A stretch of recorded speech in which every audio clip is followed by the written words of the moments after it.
Абай, Байрапай. Ардақты ағай, міне біз бүгін Алматыдағы Гоголь мен Панфилов көшесінің қиылысындамыз. Осы жерде үгіт насихат жұмыстарын бастап жатырмыз. 27 наурыз күні өтетін сағат 12-де Қытай экспансиясына қарсы митингке үгіт насихат жұмыстарын біз қазір бастап жатырмыз. 27 наурыз күні сағат 12 Шоқан Уәлиханов атындағы алаңда митинг өтеді. Ол митингке біз арнайы хабарымызды тапсырдық, хабарламамызды бердік. Соған байланысты бүгін біз үгіт насихат жұмыстарын жүргізіп жатырмыз Алматы қаласында.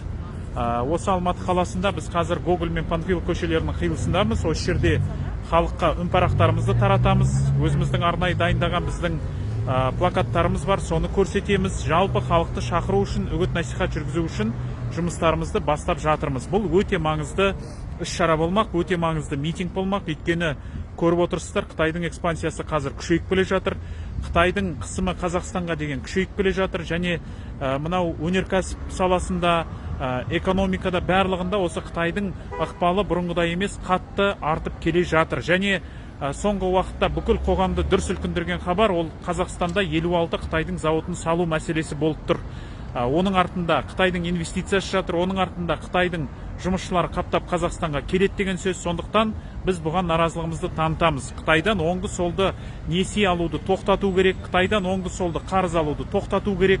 Нақты мына Қытаймен қарым-қатынас тең дәрежеде орнауы керек, және Қытайдың мына қазіргі экспансиясына біз жол бермеуіміз тиіс. Сондықтан біз бүгін міне Алматыда тұрмыз, осында үгіт насихат жұмыстарын жүргізу үшін жиналып жатырмыз. Міне қазір осындай біздің плакаттарымыз бар. Дайындық жұмыстары жүріп жатыр. Қалай, Нұрбол, не айтасың? Маған қарап тұрған. Ассалаумағалейкум, қазақ елі. Алдыңғы уақытта болатын 27 наурызда болатын рұқсат етілген митингке қазір бүгіннен бастап дайындыққа шықтық. Үгіт насихатымызды жүргізіп жатырық. Қазақстанның территориясында Қытайдың 56 зауыт фабрикасының салуына біз түбегейлі қарсымыз. Және қазақ халқы, қазақ елі бұны қолдайды деп ойламаймын. Сондықтан жүрегінде кішкене болсын, еліне, отанына деген кішкене сүйіспеншілік, махаббаты бар адамның бәрін 27 наурызда Шоқан Уәлиханов атындағы алаңға сағат 12-де шақырамын. Біз тек қана ел болып, Назарбаевтың жүйесін, Назарбаевтың билігін алдына қойған жоспарын, біздің мемлекетімізді қытайландыру жоспарын, жобасын біз тек қана ел болып қайтара аламыз осы әрекеттің бәрін. Сондықтан қалайық, қазақ халық қазір бөлінетін, жік-жікке, сан-саққа бөлінетін кез емес. Барлығымыз басымызды біріктіріп, мемлекетімізді қорғау мақсатында барлықтарыңызды алаңға шақырамын. Өте дұрыс. Сіздерден өтініп сұраймын, мен отаным, мемлекетім үшін барлықтарыңыз келгендеріңізді сұраймын. Рахмет. Дұрыс. Қалай, бір мегафонмен айтып жіберсең? Ардақты ағайын, 27 наурыз сенбі күні Шоқан Уәлиханов атындағы алаңға бейбіт, заңды митингке шақырамыз. Митингтің тақырыбы Қытай басқыншылығына, Қытай экспансиясына қарсылық, Қытайдың 56 зауытының салынуына қарсылық. Митингке шығу бүлік шығару емес, митингке шығу басып жару емес, митингке шығу елдің ертеңін қорғау. Баршаңызды 27 наурыз сенбі күні сағат 12-де Шоқан Уәлиханов атындағы алаңда күтеміз. Келіңіздер.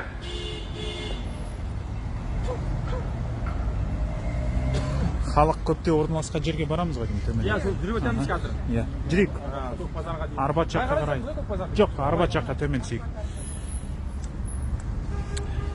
Міне біз қазір Арбат жаққа қарай бара жатырмыз. Сол жерде халықтың шоғыры көп болады деп ойлаймыз. Сол жаққа барып қазір үгіт насихат жұмыстарын жүргіземіз. Және біз осы 27 наурызға дейін күнделікті үгіт насихат жұмыстарын жүргізіп, халықты осы митингке шақырамыз, құлақтандырамыз. осы митингтің өтетіні туралы айтамыз. Жалпы ол митингті не үшін өткізіп жатқандығымызды түсіндіреміз. Сондықтан бізбен бірге шығамын деген азаматтар болса, біз қарсы емеспіз. Бізге хабарласыңыздар. Осындай үгіт насихат жұмыстарын бірге жүргізуге әбден болады. Міне қазір біз Арбат жаққа қарай кетіп бара жатырмыз. Мен барша азаматтарды, халықты осы күні митингке шақырам. 27 наурыз күні сағат 12-де Алматыдағы Шоқан Уәлиханов атындағы алаңда. Астана қаласында Қабанбай Батыр 5 көшесі орталық цирк дейді. Соның алдында белгіленген жер бар екен, сол жерге шақырамыз. Шымкент қаласында Бәйдібек би алаңы, Бәйдібек би даңғылы Наурыз алаңында шақырамыз. Сол сияқты басқа қалаларда да өтініштерді, арыздарды ресми түрде билікке тапсырдық, әкімдіктерге тапсырдық. Мен ойлаймын, бүкіл қазақ халқы, бүкіл Қазақстанның азаматтары осы митингке шығуы тиіс, осы митингке қатысуы керек. Бұл өте маңызды қадам болады. Бұл өзіміздің қарсылығымызды, наразылығымызды, өзіміздің сөзімізді осылай білдірмесек, наразылығымызды танытпасақ, мен ойлаймын, біз мына Қытайдың экспансиясына тойтарыс бере алмаймыз. Барлық салада қазір қарап отырсаңыздар, Қытайдың ықпалы артып келе жатыр. Экономикалық салада болсын, қазір саясатқа да араласа бастады. Қытайдың елшісінің мысалға мәлімдемесін тыңдап қарайтын болсаңыздар, кәдімгі осы елдің елшісі емес, осы елге елші емес, осы елдің қожайыны сияқты сөйлеп келе жатыр, өйткені мысалға кеше ғана мына консулдықтың алдына шыққан 5-6 әйел адамның өзін полиция қоршап, оларды елшілікке жібермей, өздерінің наразылықтарын танытуға жібермей жатқандығы, ол Қытай билігінің Қазақстанда өзін емін еркін сезініп отырғанын, Қытай билігінің Қазақстанда ықпалының артып келе жатқандығын, соның ішінде саяси ықпалының артып келе жатқанын көрсетеді. Сондықтан біз бұған тоқтау салуымыз керек. Мына қазақ елін, Қазақстанды біз отарлауға, оны қайтадан бодандыққа түсіруге, оның тәуелсіздігінен айыруға біз жол бермеуіміз керек. Біз сол үшін күресуіміз керек. Ол қазір билік, былай қарап отырсаңыз, билікке бәрібір, олар миллиардтаған доллар үшін, офшорлар үшін Қазақстанның тәуелсіздігін, жерін, егемендігін барлығын саудаға салуға дайын отыр. Ал біз ғана осы тәуелсіздікті, мемлекеттілікті қорғай аламыз қазір. Сондықтан міне осы үшін біз шығып отырмыз. Сенбі күні Шоқан Уәлиханов атындағы алаңда Қытайдың басқыншылығына қарсы, Қытайдың экспансиясына қарсы, Қытайдың 56 зауытының Қазақстанда салынуына қарсы бейбіт митингке шақырамыз. Келіңіздер барлығыз. Міне қазір үнпарақтар таратып жатырмыз халыққа. Халық алып жатыр, қызығып жатыр. Осы митингке шығады деп есептеймін. Енді бүгін күн салқындау Алматыда. Күн салқындау, адам сәл аздау, бірақ ертең демалыс күндері, сенбі, жексенбі күндері деген сияқты Наурызда адам міндетті түрде көп болады бұл жерде. Біз сол кезде тағы да шығамыз, күнделікті осылай жұмыс жасауды дұрыс көріп отырмыз. Өйткені әлеуметтік желілерге шыққан өте дұрыс, әлеуметтік желілер арқылы ақпарат таратқан өте дұрыс, бірақ осылай халықтың бел ортасына шығып, олармен тікелей тілдесіп, олармен сөйлесіп, оларға түсіндіру маңызы өте зор деп ойлаймын. Сондықтан біз мына тек қана әлеуметтік желімен шектелмей, осылай қалаға шығып, адамның ортасына шығып, халықтың ортасына шығып, осылай үгіт насихат жүргізуді жөн көріп отырмыз. Өйткені бұл мәселе ол бір саяси партияның, не болмаса бір саяси ұйымның мәселесі емес, ол бүкіл халыққа тиесілі мәселе. Ол бүкіл өзің қазақпын, Қазақстанның азаматымын деген азаматтарға тиесілі мәселе. Сондықтан барлығымызды толғандырып отырған, барлығымызға жанымызға батып отырған, уайымдатып отырған үлкен проблема деп ойлаймын. Сондықтан біз осы күні митингке шығуды түсіндіріп жатырмыз халыққа. Тағы да айтасың ба, рупормен? Ардақты ағайын, 27 наурыз сенбі күні Қытайдың Қазақстандағы басқыншылығына қарсы, экспансиясына қарсы, Қытайдың Қазақстанда 56 зауытының салынуына қарсы митингке шақырамыз. Бейбіт митинг, ескертілген митинг, заңды митинг, ешкім қамалмайтын митинг. Митингке келіп, елдің қарасын көбейтіп, бар екенімізді, ел екенімізді, бірлігімізді, ертеңгі ұрпақтың алдындағы жауапкершілігімізді сезіне білетіндігімізді дәлелдейік. Өте ыңғайлы уақытта 27 наурыз күн жылы болады. сенбі күні сағат 12-де Шоқан Уәлиханов атындағы алаңда. Дұрыс. Беген аға, өзіңіз бір айтып жіберіңіз енді, тікелей эфирде міне. Қазақ елі, ассалаумағалейкум. Сіз енді талай митингке шығып жүрсіз, күресіп жүрсіз, өзіңіз ойыңызды айтыңыз. Мынау Қытайдың экспансиясына қарсы күреспесек, ертең солардың құлдығына түсеміз. Айта беріңіз. Левалды заводы келетін болса, біз еш нәрсе істей алмай қаламыз. Кірген соң кірмей тұрып, алдын ала көтерілу керек, халықты митингке шығу керек. Мынау ананың митингісі, мынаның митингісі деген әңгіме жоқ. Дұрыс айтасыз. Митинг халықтікі. Біз өз талабымызды айтамыз. Өз талабымызды орындатуымыз керек мынау ширк билікке. Бізді сатып жіберген олар. Енді еліміз, жеріміз сатып жатыр. Ертеңгі күні Қытай келетін болса, балаңыз құл болады, қызыңыз күң болады, қатыныңыз Қытайлардың астында жатады. Өзіңіз елестетіп көріңіз. Қандай болашақ ол? Сол кезде бала шағаңыздың қарғысында қалмайсыз ба? Мына Қытайлар кіріп жатқанда, бізді құлдыққа түсіріп жатқанда қайда қарап olsun әке десе не бетімен айтасың? Қарғысында қалмай, көтеріңдер, шығыңдар митингке 27 күні Шоқан Уәлиханов атындағы алаңда сағат 12-де. Өте дұрыс, рахмет. Міне, халықпен тікелей жұмыс жасап, таратып жатырмыз. Үнпарақтарымызды күн салқындау, бұйыртса осы қазір алға қарай жүреміз.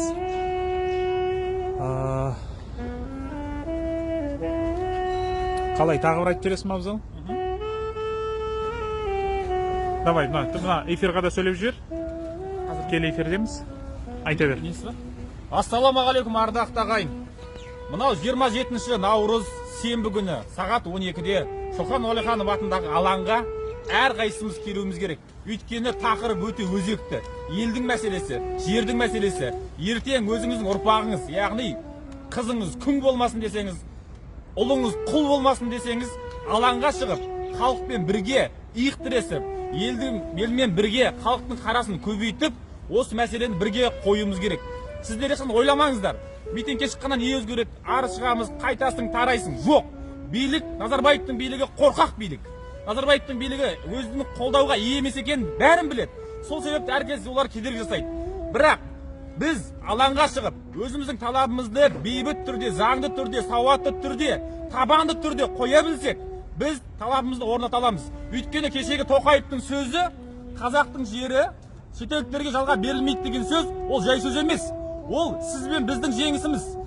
Осылай алаңға шығып, санымыз аз болса да алаңға шығып, өз талабымызды білдірдік. Және тағы бір топтар бар. Шыққанмен ештеңе өнбейді. Шыққасын анау қырғыз сияқты шығу керек, украиндар сияқты шығу керек деп үйде отырып, көсемсуді тоқтату керек. Әркім өзіне жауап беру керек. Адам өзі үйінен шықпай отырып, басқаларды кінәлайды. Шыққасын керемет қып шығу керек қой, көп болып шығу керек қой деп. Сіз өзіңіз шығыңыз, айналаңызға айтыңыз, жеткізіңіз. Сол күні сізде үйіңізде той томалақ болса, оны кейінге шегеріп қою керек. Өйткені өте маңызды мәселе. Сол күні сіздің жұмысыңыз ба ауыстыру керек. Өйткені бұл ұрпақтың мәселесі, біздің тәуелсіздігіміздің мәселесі. Қытайға қарыз болу, ол тәуелсіздікке қауіп төндіру.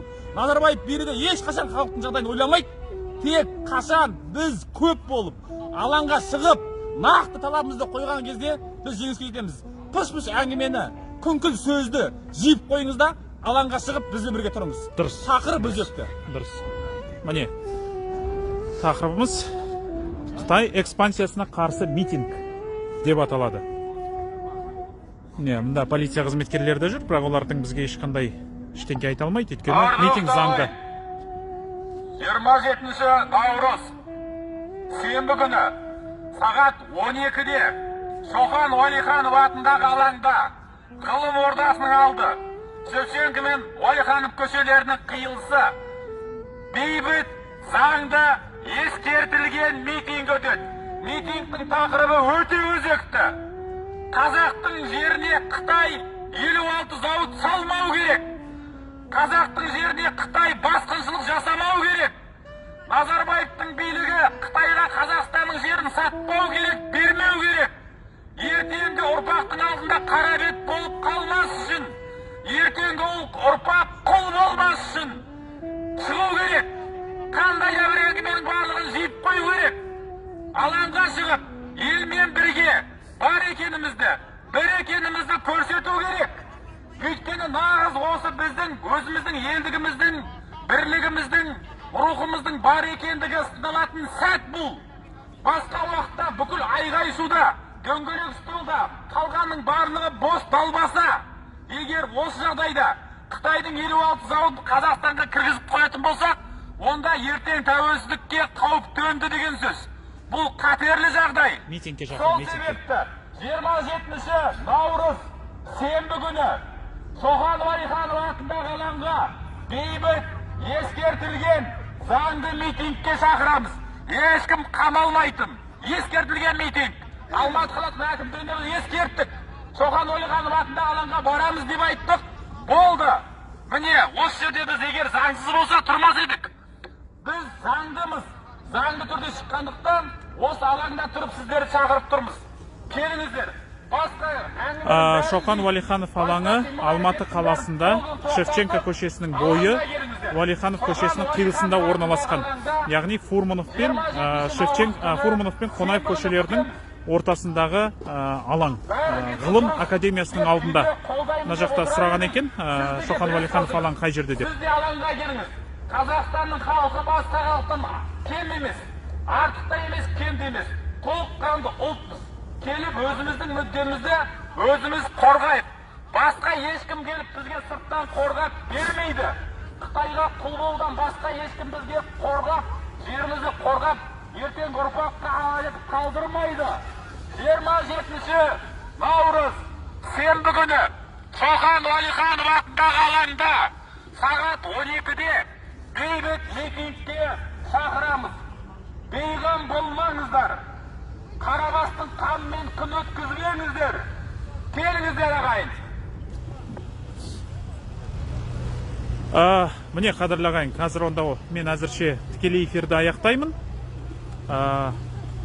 Амандық болса біз митингке шығамыз 27 күні.